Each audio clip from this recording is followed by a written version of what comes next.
Cap sur une pêche à la baleine à des fins commerciales. Ces mammifères iront droit dans les assiettes du consommateur japonais. Le Japon rouvre la chasse 30 ans après y avoir officiellement mis fin.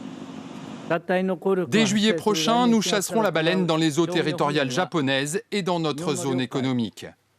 Nous n'irons pas en Antarctique ou dans l'hémisphère sud. Le Japon s'est purement et simplement retiré de la Commission baleinière internationale, 89 pays qui œuvrent à la préservation de l'espèce. Le Japon rejette les lois internationales.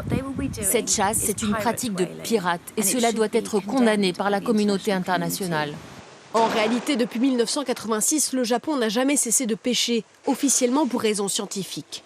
Mais dans les faits, les baleines se retrouvent régulièrement sur ces marchés. Les Japonais en consomment pourtant très peu, 40 grammes en moyenne par an et par personne, mais le pays est profondément attaché à une pratique culturelle.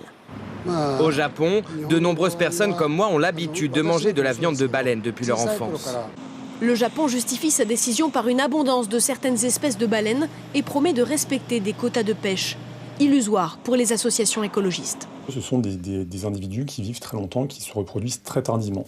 Donc effectivement, on a certaines espèces de baleines qui se sont reconstituées, mais dès qu'on va commencer à les repêcher, on va de nouveau avoir une diminution de leur nombre. Le Japon rejoint ainsi l'Islande et la Norvège qui pratiquent la chasse commerciale.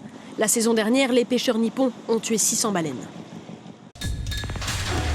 L'information en continu sur Polynésie la première, Internet et réseaux sociaux.